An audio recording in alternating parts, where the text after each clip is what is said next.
Welcome back to Face the Nation. We continue our conversation now with Chris Krebs and Kara Swisher. Kara, I want to pick up with you.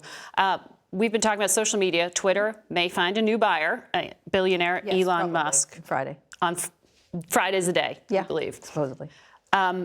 Senator Mark Warner, who chairs the Intel Committee, has said that there is no American more dependent upon the largesse of the Communist Party than Elon Musk. He's the CEO of Tesla, SpaceX, the rocket ships. Bloomberg saying that the administration is going to have to do national security reviews, potentially, of businesses he owns. Sure. So how much of a risk is it if this transaction goes through? It depends on what they find, I guess. You know, I mean, I think the issue is he already does a lot of defense work, a lot with the rockets and everything else, and it's considered very innovative and has done amazing things. The International Space Station depends on Elon Musk and his rockets. And so he does a lot of, obviously with transportation, that's another area that's important to look at, and who owns it. And Twitter also, this is a big communications platform, even though it's a terrible business. So who owns it matters. And so who are his investors, who is putting money into it, et cetera, should be looked at. It's as a matter of course. Well, yeah, I mean, it's almost kind of amazing, Chris, that there isn't more scrutiny. I mean, there is FCC scrutiny of ownership of news organizations. Right. When it comes to social media and a company like TikTok, it's owned by a Chinese firm. An increasing number of Americans are relying on it for actual news, not just tweeting about themselves, but actual news. Is this a risk? Well, I think just to your point, as more people use these platforms, as they get more information, as they're shifting away from traditional media that we're all used to, the intelligence services of our adversary are seeing this shift as well. And so it's not necessarily specifically about TikTok. It's all platforms and it's all avenues. But TikTok represents a specific risk. And a colleague of mine wrote a paper, Dakota Carey wrote a paper for Cyberscoop, talking about how it's not necessarily the data security challenges. It's that the Chinese Communist Party may have the ability through the parent company of TikTok to actually shape narratives, suppress, lift, shape what we see on a daily basis. And it doesn't have to be everything you see all the time. Mm-hmm. It can just be enough. Yeah. It can just be enough, a little bit. And I think about what happens if the Chinese invade Taiwan. What happens in the run-up to the 24 election if they're not happy with some of the more, the stronger stance that this administration is taking against China? There's a significant amount of risk exposure we have here. And then who owns Twitter? Who are is investors? I think that's a normal question for a government to ask. Mm-hmm. The CCP doesn't own CBS, to my knowledge. So, the Chinese Communist Party, no. But for Elon Musk, I know you know him. And last question here on this: Russia watcher Fiona Hill said Putin plays the egos of big men, gives them a sense that they can play a role, but in reality, they're just direct transmitters of messages from Vladimir Putin. She just gutted Elon Musk when he was pushing pro-Russia positions. I mean, is it really that? I mean, are our adversaries using business icons to further their foreign policy? Why, yes, that's happened before. I don't know if you've heard about President Donald Trump. I mean, people have talked about that. So, yeah, I think Elon's doing this on his own. But he's a lot of people in Silicon Valley are also mouthing the same thing. There's sort of a certain class of tech bros that are into this idea. But you still think this transition? Well, they have no foreign policy experience, so they have no business doing this. But it doesn't stop them, which is about everything. They're experts on everything. Because they're the richest people in the world, in case you didn't know. So I think it's slightly dangerous. I don't know, Chris. A little bit. We could keep talking about this. I want to keep talking about this, but I have to take a break here and bring some important information to you from voters themselves, actually. We wanted to better understand how Americans could impact the vote in the year's elections. And our CBS News Campaign 2020 I-22, sorry, it's moving quickly. I in America is tracking 4 groups of what we are calling election influencers. And on Friday, we spoke to some pressured parents. These are voters who describe themselves as feeling post-pandemic stress over finances and kids. I feel like Biden is doing a pretty good job, but my concern is like the crime. I want to know what exactly will they do about this, because it's out of control in Chicago. What about in Arkansas and Texas? I live more in the suburbs, so it's not as prevalent in my neighborhood, but it's still something that's concerning. Not so much. Greg Abbott, our governor, does a great job. And the only thing, that we've been having trouble with is, the border. So immigration is a concern for you in these upcoming elections. Here we just left a pandemic. When you have thousands upon thousands every day crossing over, they don't have to get tested. We don't know what they're bringing in. Well, some of those pandemic era restrictions are still in place along the border. What do you need to see that would change your impression of immigration in this country? I really liked how DeSantis and Abbott have been taking them and shipping them out to bluer states so they can recognize the problems that we've been having in Texas and in Arizona. Greg Abbott needs to have a lot more control over the border itself. But you will still vote Republican? Yes, I will still support Greg Abbott because he's running up against Beto, and he's all about the open border. Show of hands, will all of you accept the election results from these midterm races in 2022? Yes? All of you trust the elections and the systems to run them. How would all of you describe the current state of the US economy? Oh, I would say scary. Scary. Yes. LaShawn, how would you describe it? I would say it's unstable because it's just so much going on. John, in one word, how would you describe the US economy? Horrible. Horrible. In regards with inflation. I watched last week a bag of 6-ounce broccoli go from $1.99 to this week being $2.49. Can I see a show of hands? Is anyone driving less because of the cost of gasoline? So you're still filling up your gas tank and still driving despite prices climbing higher. Just to go to work, I drive 11 hours to go to Wow. work. I live in East Texas, work in New Mexico. So I have to buy it regardless. Have high prices changed the way you live your life? I still have to do whatever I need to do to get around, but I don't know, what can you do? You have to just adjust. It's not just the, heating, the cost of living, the electricity, everything is it's just really high. So John and Stephanie, have you had to make changes in your life because of inflation? Yes, What have ma'am. you done? We have cut back on our going out to eat, kind of eliminated Amazon Prime, Netflix, limiting that kind of stuff. I've looked for ways to budget better with groceries. Do you think that President Biden has control or greater influence over the economy?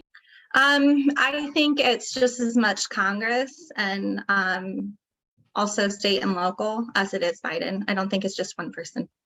What are your biggest concerns about raising children in America right now? John?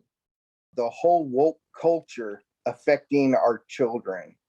All these elementary schools and middle schools having woke culture pushed on them from the LGBT plus community for sexual identity and gender. We should be pushing the actual school studies, math, social studies, science, not, gender studies or sexual identifications. What have you seen that makes you concerned? In the district that I live in, there hasn't been really anything going on. But I'm originally from Iowa, and just recently there was some protests at an Iowa school for bringing in a transgender art show. So you're not concerned about your kids in Texas. You're seeing this on the news. That's what's raising your concern? Yes. LaShawn, I'd like to get you to weigh in on this. I can also agree with some of his points. I really would say sex education. I feel like some things, are brought to the children's attention they wouldn't even think about. And you have 8 kids. I imagine you have some pretty specific ideas in your mind when you're speaking Yes, I about do. this. Yes. But children are, they're really influenced. You can teach them one thing at home, but when they go to school, they're just as much influenced by their teachers and their surroundings. And we should have more input, the parents, of what we want them to learn. Stephanie, what's your biggest concern? And if you want to react to any of that, go ahead. I agree. The other issue has to do with COVID.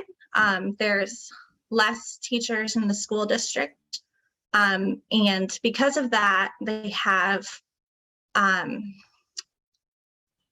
student choice school days. So the students can choose whether or not they want to go to school that day because there's not enough teachers or bus drivers to get them there. And so I worry about their education. When you said your top issue was crime, what did you have in mind?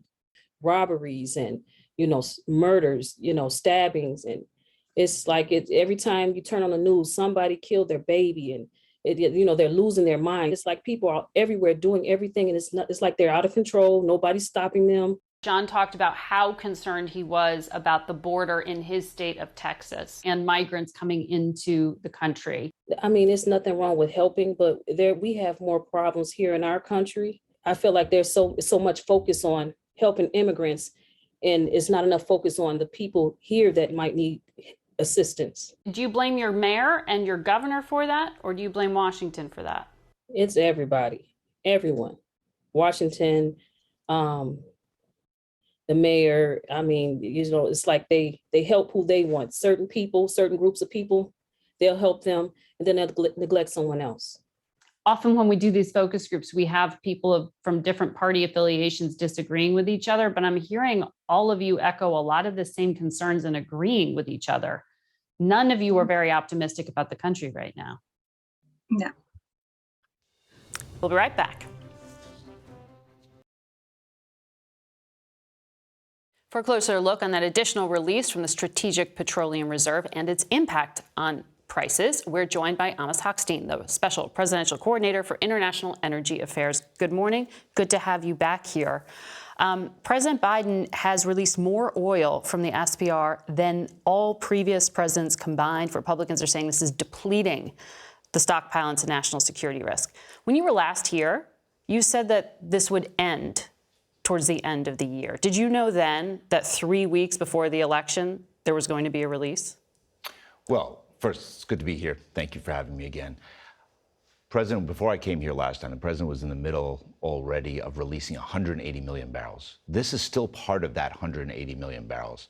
So the announcement that was made the other day is because it takes some time to get those barrels released, and these barrels will be released in December. The president's been committed to bringing down gasoline prices. When you mentioned when I was here last, we talked about then prices were coming down from $5 and we were about $4.50. Today they're at $3.80 or $3.79. And in fact, most Americans see prices around $3.40 to $3.50. So he's been committed to bringing those prices down, and this release is just part of that process. And he says he may do more. But when we last spoke, you said private industry was expected to pick it up, and so that you wouldn't have to keep doing these emergency releases. Why isn't that working? Well, I think it is working. The private industry is increasing supply then why would he have and to production. Do more releases? Well, what the president said is that we are going to be very watchful to see what happens around the world. There are a lot of geopolitical events, the Russian invasion. I don't know what Putin's going to do in December or in January. So we have to be ready for that. So what the president said is we're going to complete the 180 that he has announced many months ago, as he's been doing monthly. That will continue on into December. And then as we are making sure that we are prepared, so if we need to do additional releases, we can do them very, very quickly. There's going to be a European ban on Russian crude imports on December 5th. That's going to have an impact globally. How much of a shock is that going to have on energy prices ahead of the holidays? Well, I think that's exactly what we're talking about, right? So the president made this release, announced this release that will happen in December, around the time that the ban comes in. We're also working with Europe and other G7 partners around the world, countries in Asia, to see if we can make sure that we continue to have the Russian barrels on the market, but ensure that the price and the revenues that Russia gets continue to be depressed. This is the price cap you're trying to roll out. This is the price cap, still. Correct. So that price cap, though, and the negotiations around this has raised speculation that that was one of the factors in Saudi Arabia's decision to pull 2 million barrels a day off the market. And the president has said he's furious that he's going to retaliate against Saudi Arabia. Is that what happened here? Well, look, clearly the president said it better than I can, that he was extremely disappointed in the OPEC decision and that he thought it was a mistake. And clearly nobody can argue that it was warranted for any economic reason. Well, that's what OPEC says. I understand, but nobody else thinks that it was warranted. And even OPEC, when they announce it 2 million, and then they say, well, we're not actually going to cut 2 million. We're just going to cut 900. And then you look a little deeper, and it's really just about 500. So the impact on the market is not going to be as significant. So this was more of a big political statement that OPEC has made. And look, at the end of the day, the president was disappointed in what OPEC did, but his commitment is to do things here in the United States, where we can have an impact on the American economy, bringing down prices as they have. And look, think about it this way. When I was here last, in June, we were at $120 a barrel of oil and $5 of gasoline. Today, we're at 85. 85. And Bank of America said today 30%. they expect an average of $100 a barrel next year. That just came out this morning. Yes, but in June, Goldman Sachs expected the last quarter of this year to be 140, prices to rise to 140. So the banks keep saying that the price is going to go up. The president keeps taking decisive action here that has led to these lower prices. These are short-term fixes, the releases. These are not short-term fixes, Margaret. We've been in this now for 8-9 months. This is almost a year now of higher prices, and the president has taken these actions. So I don't think these are short-term. I understand that the banks make their own analysis, but they haven't been accurate all the time. And what you can measure is that we're down 30% on oil prices, and we're down over $1.20 in the United States on gasoline. And in fact, we're now almost every single week for the last several months, we've seen a decline in gasoline prices in the United States. And so we're working with allies. We're trying to strengthen the American economy while also making sure that our allies' economies are strong as well. Before I let you go, real quick, are you going to be able to close this deal between Israel and Lebanon that would allow for drilling off their coast? Well, I think that this is a really great development, a historic agreement between two enemy countries. Lebanon doesn't even recognize the state of Israel. We're going to have a deal. We're going to sign it hopefully this Thursday. And I hope that this continues to our commitment to stability in the region and prosperity for both countries. Amos, good to have you here. Hope to have you back again soon. We'll be back in a moment. We turn now to the war in Ukraine. First up, our Holly Williams reports from Kyiv. In the Russian-occupied city of Kherson in southern Ukraine, the authorities installed by Moscow have now ordered all residents to leave ahead of an expected Ukrainian counteroffensive. Kherson was seized by the Russians in the early days of the invasion. Now Ukraine claims that Russia's planning to blow up a hydroelectric dam in the region to slow the Ukrainian military's advance, and has already laid mines, risking a catastrophic flood. Herman Halushenko is Ukraine's energy minister and told us if the Russians destroy the dam, it could even leave a nuclear power plant without water for cooling. So if the Russians blow the dam, one potential consequence is a nuclear accident. It could be. It could be.